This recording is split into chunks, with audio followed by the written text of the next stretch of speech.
نحمدہ ونصلی ونسلم علی رسولہ الکریم اما بعد فاعوذ باللہ من الشیطان الرجیم بسم اللہ الرحمن الرحیم۔ ویلکم کرتا ہوں آپ کو اپنے یوٹیوب چینل میں۔ اگر آپ اس چینل پر نئے ہیں تو ہمارے اس چینل کو سبسکرائب کر لیجئے اور بیل آئیکن کو بھی دبا لیجئے تاکہ ہر نئی آنے والی ویڈیو کا نوٹیفیکیشن آپ تک پہنچ سکے۔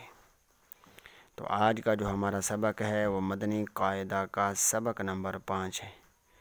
تو سبق نمبر 5 کا جو نام ہے وہ تنوین ہے۔ کیا نام ہے؟ تنوین۔ 2 زبر 2 زیر اور 2 پیش کو تنوین کہتے ہیں، ٹھیک ہے۔ جس حرف پر تنوین ہو اسے ہم منون کہیں گے۔ سبق نمبر 3 میں تھا کہ 1 زبر 1 زیر اور 1 پیش کو حرکت کہتے ہیں، جس حرف پر حرکت ہو اس کو ہم متحرک کہتے ہیں، ٹھیک ہے۔ یہاں پر 2 زبر ہے 2 زیر اور 2 پیش ہے، ٹھیک ہے۔ تو 2 زبر 2 زیر اور 2 پیش کو تنوین کہتے ہیں۔ جس حرف پر تنوین ہو اسے ہم منون کہیں گے، ٹھیک ہے۔ آگے ہے کہ تنوین نون ساکن ہوتا ہے جو کلمہ کے آخر میں آتا ہے، اس لیے تنوین کی آواز نون ساکن کی طرح ہوتے ہیں۔ آگے انہوں نے مثال بھی دی ہے کہ حمزہ 2 زبر ان، حمزہ نون زبر ان، ان دونوں کی آواز ایک جیسی ہے، ٹھیک ہے۔ تنوین اور نون ساکن کی آواز جب اس کی ادائیگی ہوگی تو ان دونوں کی آواز ایک جیسی ہوگی، ٹھیک ہے۔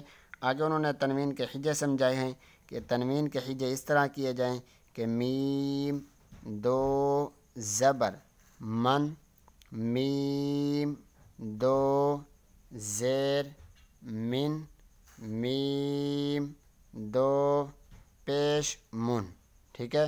من، من، من، ان تین حروف کو انہوں نے علیحدہ علیحدہ لکھا ہے۔ من، من، من، ان کو ہم نے ملا کے نہیں پڑھنا۔ یہاں پر انہوں نے سمجھایا ہے کہ جہاں اگر آپ سبق میں پڑھیں تو ان کو ملا کر نہ پڑھیں، ٹھیک ہے۔ آگے لکھا گیا ہے کہ زبر کی تنوین کے بعد کہیں الف اور کہیں یا لکھا جاتا ہے۔ ہجے کرتے وقت اس الف اور اس یا کو ہم زبر کی تنوین کے ساتھ، یاد رہے کہ زبر کی تنوین کے ساتھ ہم ان کو نہیں پڑھیں گے۔ تو آئیے اپنا سبق شروع کرتے ہیں۔ بسم اللہ الرحمن الرحیم۔ آج میں صرف ایک لائن پڑھاؤں گا اور وہ بھی ہجے میں، کل انشاءاللہ ہم رواں میں پڑھیں گے، ٹھیک ہو گیا۔ تا 2 زبر تن، ٹھیک ہے۔ اب اس میں ہم یہ خیال رکھیں گے تا کو علیحدہ پڑھیں گے، 2 زبر کو علیحدہ پڑھیں گے اور تن یہ علیحدہ پڑھیں گے، ٹھیک ہے۔ یہ جو اوپر زبر کے تنوین کے ساتھ کہیں الف اور کہیں یا لکھا جاتا ہے، یہ پہلے کلمے میں اس کی مثال آ گئی ہے، ٹھیک ہے۔ تا 2 زبر تن۔ اچھا، ہم نے یہاں پر الف کو نہیں پڑھیں گے، ٹھیک ہے۔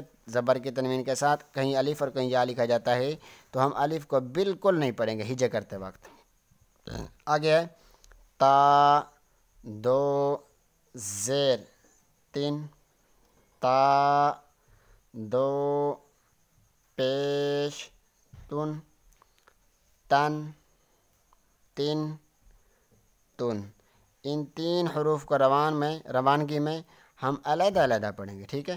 آگے ہے تو 2 زبر طن، تو 2 زیر طن، تو 2 پیش طن، طن، طن، طن، ٹھیک ہے۔ اگر کوئی میری غلطی کوتاہی ہو تو اگر مجھ سے کوئی غلطی کوتاہی ہو گئی ہو تو میری اصلاح کر سکتے ہیں۔